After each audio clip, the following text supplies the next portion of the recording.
Sebagai anak kedua, seorang kakak adalah teman pertama dan terdekat untuk saya. Saya dan mungkin sebagian dari kalian juga mungkin menganggap kakak sebagai seorang contoh. Dari yang cuma ikut-ikutan ketika kecil, pada akhirnya sedikit banyak menjadi bagian dari kepribadian kita. Sehingga saya dan kakak saya memiliki beberapa kesamaan dalam berbagai hal, seperti hobi, selera makan, cara berpakaian, mungkin juga klub bola favorit. Di dunia MMA, hubungan persaudaraan mendapat pandangan tersendiri. Ada sejumlah pasangan kakak beradik yang sama-sama bertarung di atas ring.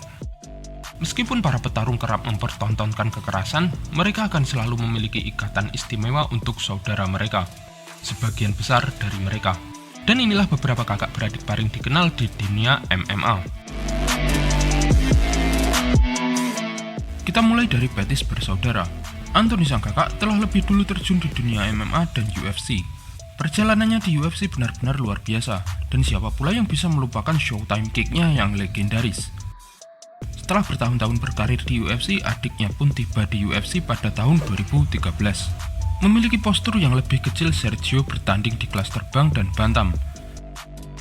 Dengan melihat penampilannya saja kalian pasti sadar dia memiliki hubungan dengan Anthony Pettis. Ya, karena mereka memiliki ciri khas sebuah tato. Sergio dan Anthony memiliki tato yang mirip pada dada kiri mereka.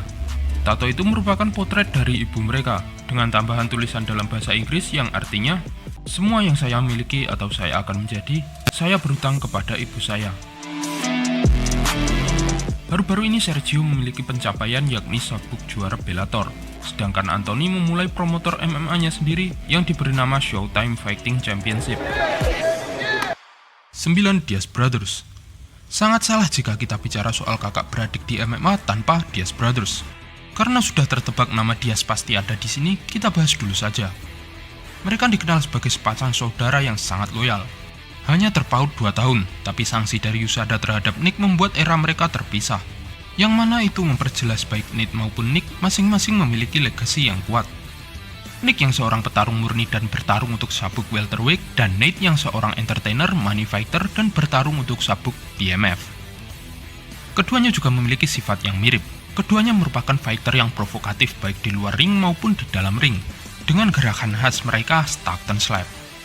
Keduanya juga tidak memiliki julukan, dan keduanya tidak bertato namun tetap menjadi fighter yang disegani. Definisi sepasang saudara, sangat kompak hampir di segala hal.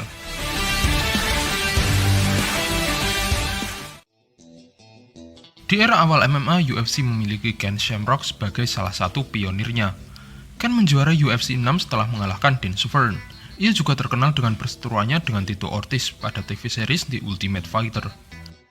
Frank, adiknya, bertarung di UFC pada tahun 1997 hingga 1999, dan ia memenangkan semua title fight pada saat itu, salah satunya dari Tito Ortiz.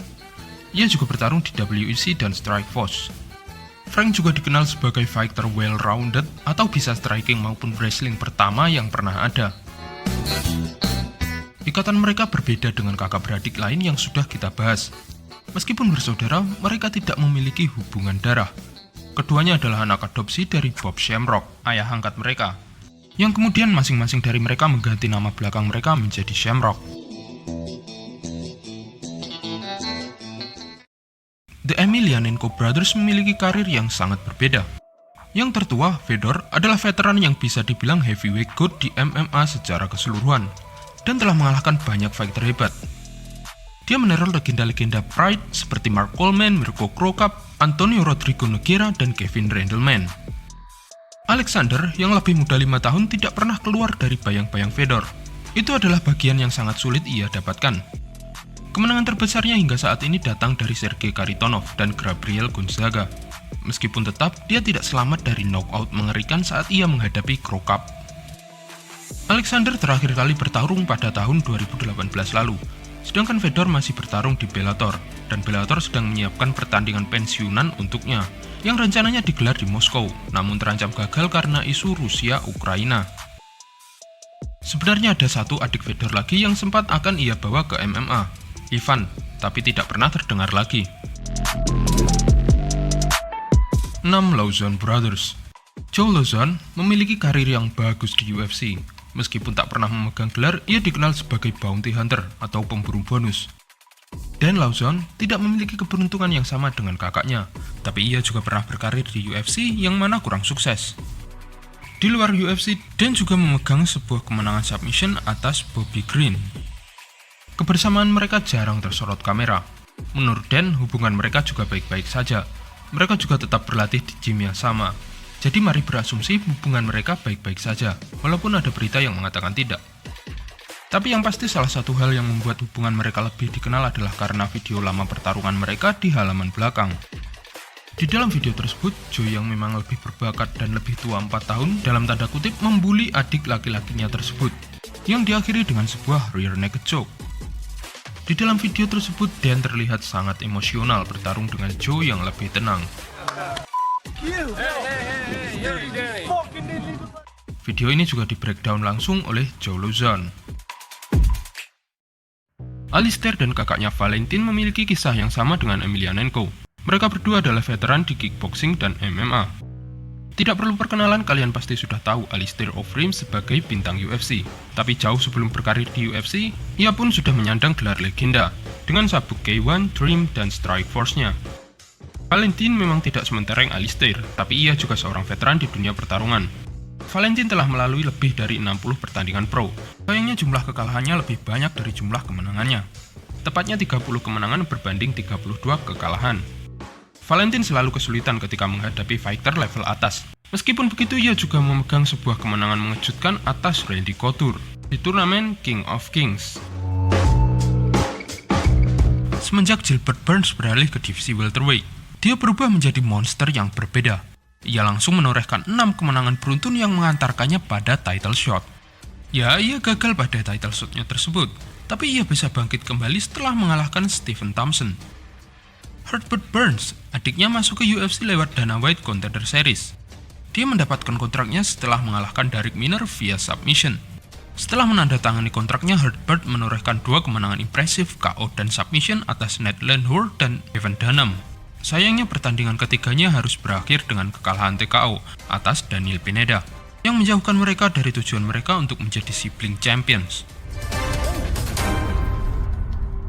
Douglas Lima dan adiknya Diego Lima.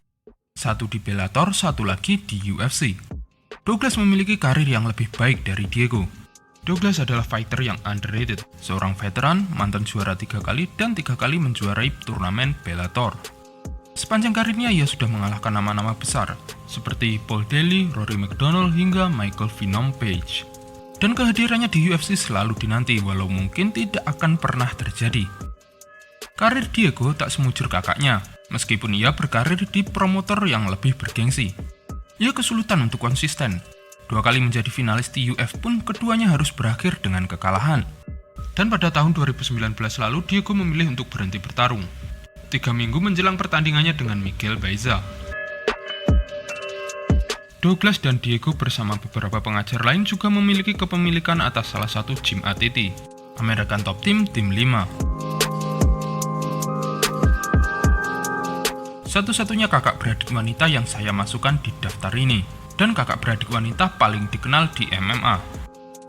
Antonina dan Valentina kerap tampil berlatih bersama dengan memperagakan koreo yang sama, karena mereka berdua memiliki dasar bela diri yang sama juga, Muay Thai, kickboxing, dan taekwondo. Prestasi mereka di kickboxing dan Muay Thai pun tidak main-main.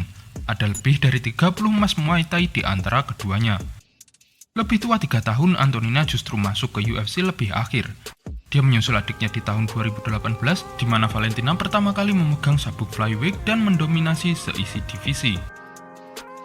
Wajar untuk mengatakan bahwa Valentina yang lebih muda lebih sukses di MMA. Bersama dengan Amanda Nunes, mereka diperdebatkan sebagai petarung wanita terbaik di MMA. Sementara Antonina masih kurang konsisten, dengan kemenangan dan kekalahan bercampur di catatan pertandingannya. Anthony Rodrigo dan Antonio Rogerio telah bersama semenjak mereka masih di dalam kandungan. Si kembar Nogueira adalah saudara legendaris asal Brazil. Dengan nama yang mirip, komentator lebih suka menyebut Lil Knock untuk Rogerio yang bertarung di kelas berat ringan dan Big Knock untuk Rodrigo yang bertarung di kelas berat. Nama Rodrigo mulai besar selama masa kejayaan Pride FC, di mana dia adalah juara kelas berat. Ia kemudian tergerak untuk meraih kesuksesan yang sama di dalam oktagon. Dengan 21 submission dalam rekornya dan tingkat 5 sabuk hitam BJJ di pinggangnya, dia adalah salah satu grappler terbaik yang pernah ada. Dia mengalahkan beberapa legenda seperti Mirko Cro Cop, Dan Henderson, dan Fabricio Werdum. Seperti saudaranya, Rogerio juga seorang sabuk hitam di BJJ. Namun orang-orang lebih mengingatnya karena keterampilan tinju yang hebat. Dia juga bertarung di Pride FC dan UFC, tetapi dia tidak pernah memegang sabuk apapun. Meskipun begitu, dia mengalahkan beberapa nama besar seperti Rashad Evans, Alistair Overeem, dan Kazushi Sakuraba.